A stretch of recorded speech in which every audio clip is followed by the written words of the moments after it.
I'm Davide. And I'm Michelle. And we both do a lot of things that may or may not be tangentially relevant to what we're talking about here. But we're both involved in both Fedora and CentOS. And we both work at Meta on the Linux user space team.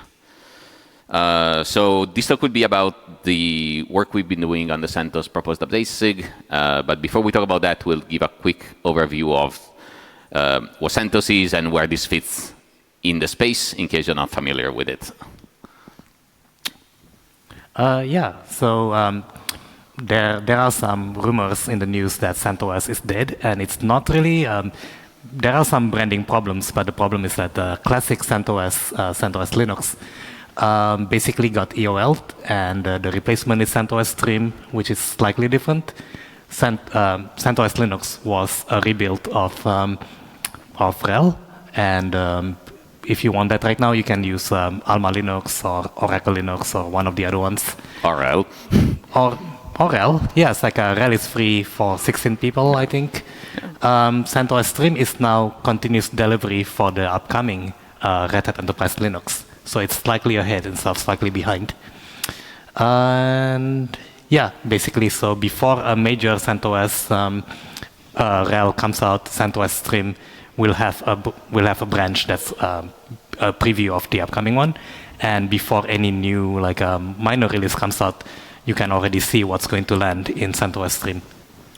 And you can see the circle of life here, where this is a marketing slide, but it's useful. So things start upstream, they get integrated in Fedora. Fedora is a distribution you can run on your laptop that primarily targets, it's a general purpose Linux distribution, but it's primarily used on laptop and desktops and user use cases. Eventually, every once in a while, Fedora gets rebuilt and snapshotted into something that then evolves into a new CentOS Stream major release. And then downstream of CentOS Stream, you have things like RHEL and Alma and RHEL and so on. And these are all downstream of CentOS Stream. And we'll talk later about how the contribution model works for these. A few words of why we care personally about CentOS Stream. So CentOS Stream is great in that by far the main great feature that you get from all the distribution in this ecosystem is that they are ABI compatible throughout package updates, which means that within a major release span, so within 9 or within 10, whenever you update packages, 99% of the time, things will work fine. You can update the packages in place. You don't need to reboot the machine because the ABI stays compatible. I mean, sometimes there's a screw up, and that's a bug, but I would say that only maybe happens once or twice per release, which is great, and it allows you to do things like applying unattended updates on a large fleet without having to babysit things. Red Hat has a detailed application compatibility guidelines that we'll link to there, and you'll find the slides later if you're interested in the nuts and bolts of this. But it basically means that you're allowed to do these updates. The packages in stream go through the same gating test in RHEL. Actually, they're blocking tests in stream where packages won't make it past until they're past that, and then later they can flow into RHEL. So they have roughly the same quality bar, let's say. And it is the same ecosystem, so you get to leverage everything that comes out of Fedora. You get to leverage RHEL. RHEL, if you don't know, is extra packages for enterprise Linux. It is a subset of Fedora, a fairly large subset of Fedora that is rebuilt and made available for distributions in this ecosystem, so for CentOS Stream and RHEL and Rocky and Alma and so on. And in fact, for Apple 10, they changed the model, so Apple explicitly targets Stream first. Yes. So this shows roughly what the development model looks like. So for 10, things started in Fedora Linux 40. Fedora is continuously rebuilt into something called Fedora ELN, which is basically taking today's Fedora, rebuilt with the same macros and build settings as if we were releasing CentOS Stream today. And then at some point, Fedora ELN gets snapshotted, thrown into a different branch, and that's where CentOS Stream gets incubated, and then CentOS Stream 10 gets shipped. And then later on, Red Hat makes a product out of it and ships RHEL 10, and then the point releases. And while RHEL and the downstreams have actual point releases, CentOS Stream doesn't. So CentOS Stream just has a single version number, and updates continuously flow into the repository. So if you as a user just get a constant stream of updates, and if you don't want that, you need to do things like snapshot the repos yourself or manage it yourself some other way. In these graphs, all of the orange boxes are things you can contribute to directly. You can't contribute to RHEL, obviously, unless you can give them money and tell them to do things, but you don't have access to contribute yourself and affect change there yourself. Yeah, so those were the similarities. These are some differences, right? Like CentOS Stream is a bit ahead of RHEL, so you might, get to see the bugs first and get to report them and fix them. Sometimes CentOS Stream is actually behind Red Hat Enterprise Linux. If there are updates that are embargoed, Red Hat will develop the fix behind the scenes, in private. CentOS Stream does not have any private infra, so the best you can get is 0-day updates. Sometimes they get delayed because hey, well, the engineer is busy releasing the update for RHEL and backporting it to all the previous RHEL versions, and Stream might get fixed eventually because Red Hat does not support it in production, which is fair enough. So yeah, there's no SLA for eventually getting updates, which means if you are running Stream in production yourself, you probably need your own solution for getting critical embargoed fixes.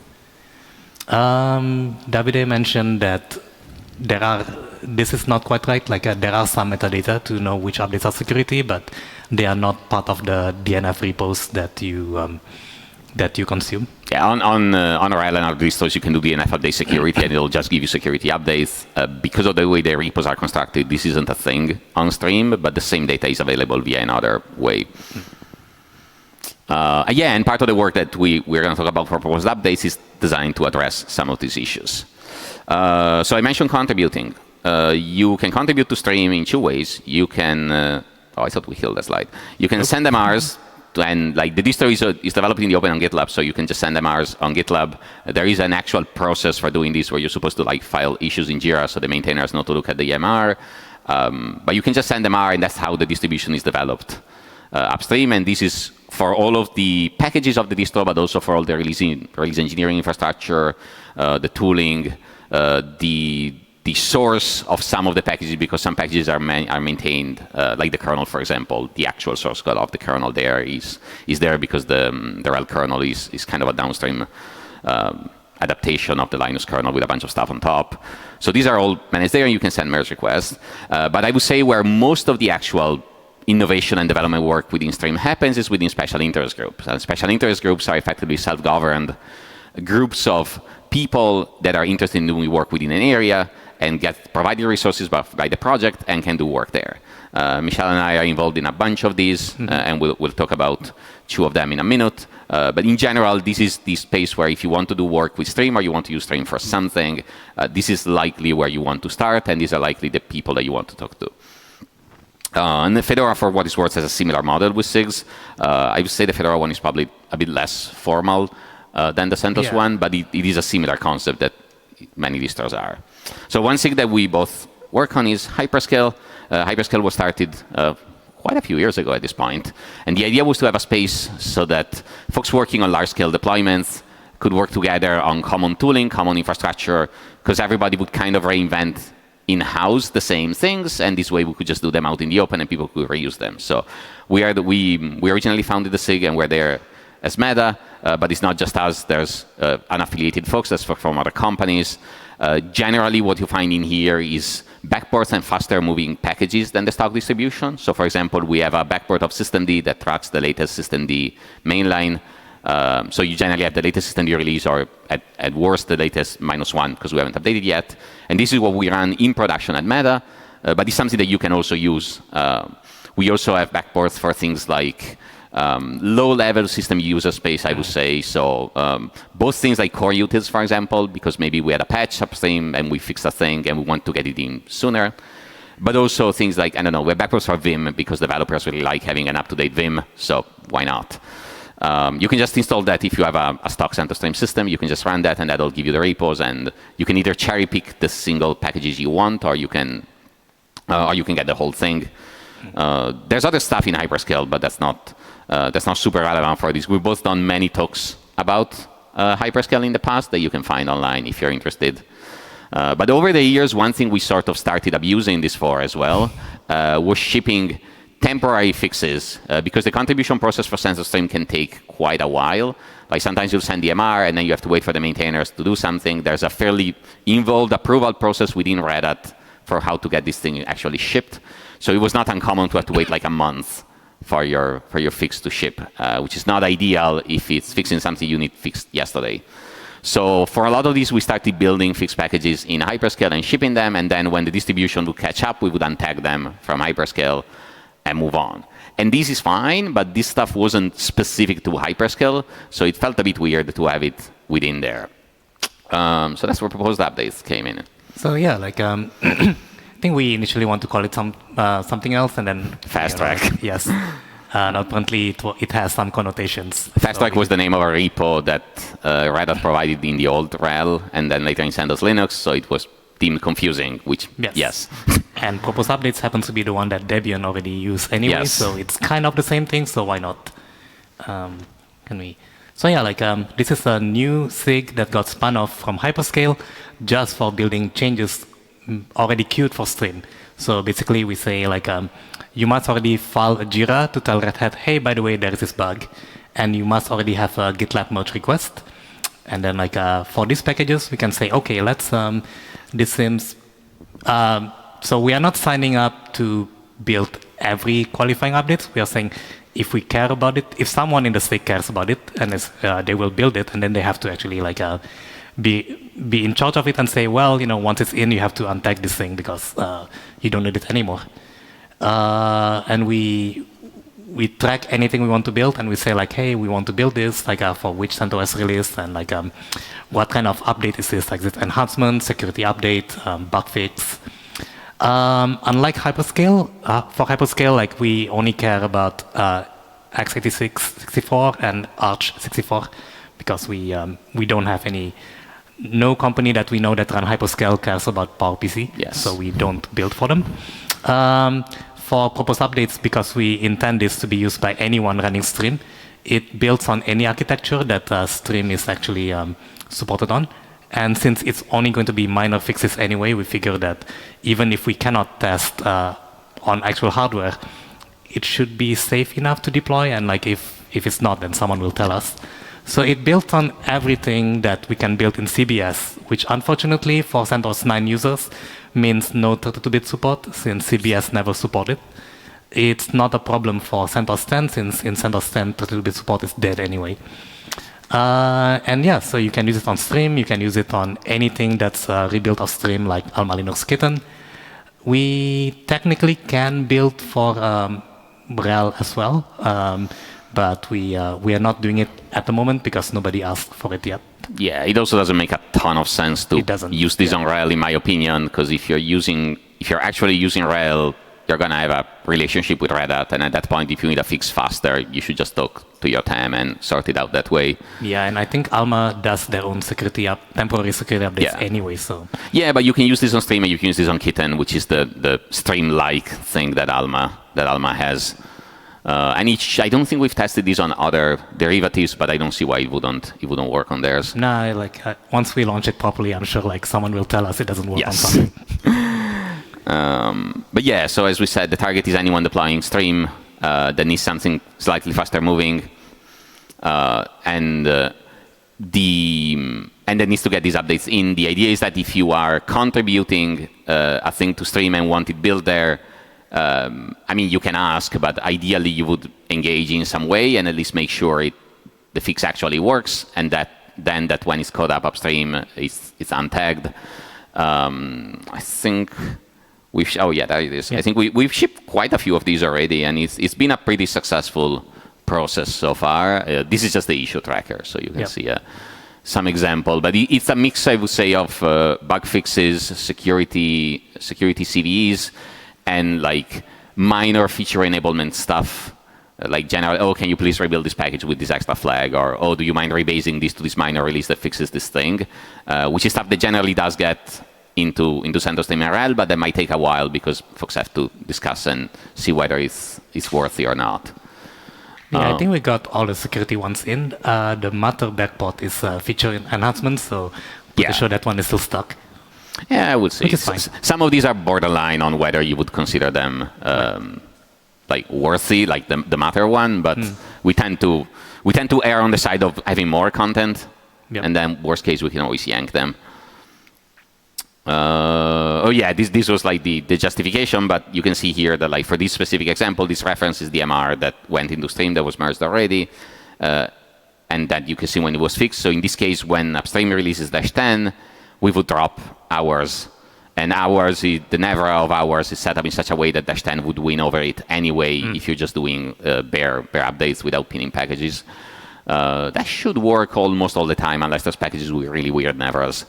Yeah, I think we set the like provider to like we set the vendor to the same one as the CentOS stream package.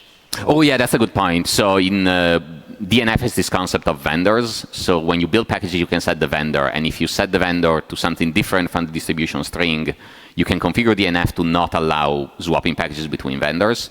So this is something we do for hyperscale, for example, but we don't do this explicitly for proposed updates because we want these packages to be interchangeable with the distribution ones. This DNF setting, by the way, is not a default. It's something you have to explicitly turn on, the vendor thing. So yeah, I think we covered some of this earlier. Like we are not signing up to rebuild any eligible MR. So if there is something you want that like we don't have the bandwidth or we don't have the expertise to actually like do it, then we can say, well, join and you can do it yourself. We try to not keep updates for too long. So at some point we might say, hey, this package is never, this patch will never make it to a CentOS package. So let's just retire it. I don't think we're at that point yet. Because the SIG is brand new. Yeah, we only had this for what, like 3-4 months, maybe. I think we launched in Red Hat Summit. When was that? Boston. Yeah, that was May? that yeah. Ballpark, more or less. Okay. We don't actually have a website because that link is not live yet, but we will have a website with actual documentation soon enough, hopefully. But we do have a Matrix room that you're welcome to join and heckle us. I'm in the US, Michelle is in Europe, so we have good coverage if people ask questions. And you can already use this if you want. Like this is the release package, and if you DNF install CentOS release proposed updates, it has an underscore for technical reasons. That will give you the release package, and then when you update it, you will get these updated packages automatically as things go on. Yeah, this is just the install thing. So yeah, like future work, I think we need to launch the website finally. We need to set up like a contribution process and like how to onboard new members. We are kind of trying to clean up the hyperscale membership first and figure out a way to like only keep active members around, and then we can do the same for proposed updates.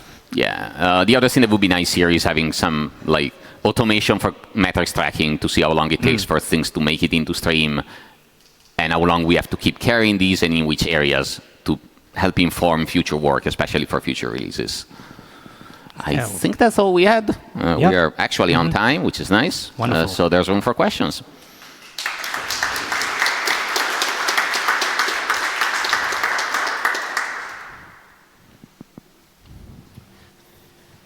Questions? Oh. There we go. Do you want to pass it? How do you handle embargoes? Is the repo private? Are you private? So Davide and I, like wearing at the time our hyperscale hat, we are in one of the like embargoed mailing list. Embargoed mailing list. So we get heads up of major CVEs. We don't have any private infra to build this. So basically, like test the fix on the laptop. So at least nowadays it's easy to test at least on Intel and on ARM. And then basically, so we can get ready to go on like day zero. Yeah, we would ship these on the day the embargo is lifted. We can do embargoed updates with these, and I can't think of a way we would be able to do embargoed updates safely and respecting the embargoes. In a lot of cases, I would say, even when the update is embargoed, the changes will make it pre-embargo to the package repo because of the way the build works. Sometimes they don't, especially for very sensitive stuff. So I think it's only a handful of cases where we will need to deviate and then backtrack. In most cases, we should be able to reuse the same fix that was done in CentOS Stream RHEL.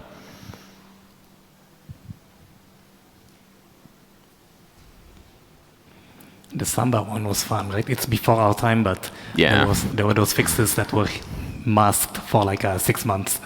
It's like, oh, by the way, this is for a CV. I have a question regarding the process around it, because my understanding is that, in a sense, this is a bit of a technical fix to a process or social problem. So, have you also tried to help the ecosystem on its own to have the process that you're waiting for to be faster? Because I'm in a different Linux distribution, and we try that all the time because we're facing the same issues, of course, because maintainer time is limited and patches take a lot of time to be reviewed. There are discussions between Red Hat and members of the community that happens on an ongoing basis to resolve this kind of things, and so we are hoping this is kind of like the hey, this is what we have to do, because we have to, as you said, and trying to nudge them into. I think it's getting better. Yeah, now. if you're in, I'm on the CentOS governance board, among other things, and when we brought up this idea, there was a lot of discussion around, because you're absolutely right. This is a technical fix to what is fundamentally a process thing. There was a lot of discussion on why things are the way they are and whether they could be made better and whether this is the right approach. And these meetings are public, by the way, if you're interested. They're all on YouTube. For the time being, we believe this is the most useful approach to provide the most value to people within time.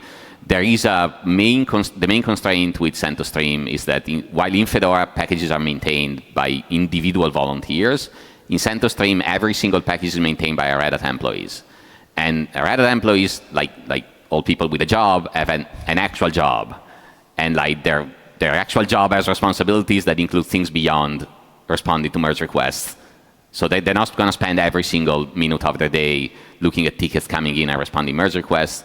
And depending on the package, you can have packages where people are extremely responsive and will acknowledge very quickly, and you can have packages where you need to start using back channels to get hold of someone or find if it's even still active. So I think things are getting better, and there's been a lot of effort in terms of improving communication and making this work better, but there's definitely room for improvement still.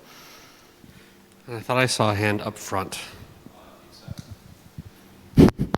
Thank you. It's just a follow-up on the embargoed stuff and security fixes. The thing is that it's very hard to get stuff before day 0 because there is not enough volume in that use case.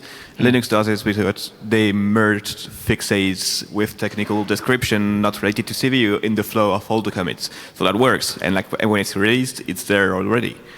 Yeah. For the kernel, I mean. If you have a few packages and a few merge requests from time to time, people will find it anyway before it goes to the repository. Yeah, it's also, it depends, but I would say in the majority of the events that I've been involved with, the embargoed conditions are quite strict. Yeah. So conditions generally prevent you from releasing anything until the list date in public settings. So unless somebody screws up, which does happen, you're generally fairly constrained in what you can do. And I also had a question. I noticed on one of the slides it mentioned the idea that CentOS Stream would ultimately be fixing a sort of more conservative or safer fix for an issue compared to what's going out through the proposed update stream. How do you handle situations where there's divergence or the path you've taken sets up a not direct upgrade path to return back to CentOS Stream? Do you provide guidance around that, or is it mostly on the people who are using the proposed updates to recover? That's a great question. Yeah. We haven't not encountered that yet, but it is something we thought about. I think given the nature of the things that we are shipping, in the vast majority of cases, the actual update should be safe. But it might lead to loss of functionality. If, for example, we end up shipping a feature backport for something, and that is rejected upstream and we yank it. We don't have a great way right now to provide user visible notification of what is happening outside of package change logs. So that's something we need to figure out how to surface better to users. I think right now the volume is still low enough that I think there's an expectation that people will keep an eye on things. But as this grows, for sure, this is something we need to address. And just to follow up on that, would you ever consider shipping an update to provide continuity back to CentOS Stream? We could do that. It would probably need to be in a separate repo, which is something we can technically do pretty easily. Yeah, that could be an option. We could do that. I think it would be a case-by-case thing. Now, obviously, people are starting to line up outside if people want to grab lunch. I mean, we don't really have a hard stop, so I'll leave it up to our wonderful speakers' discretion if they want to answer any further questions. But thank you. Thank you.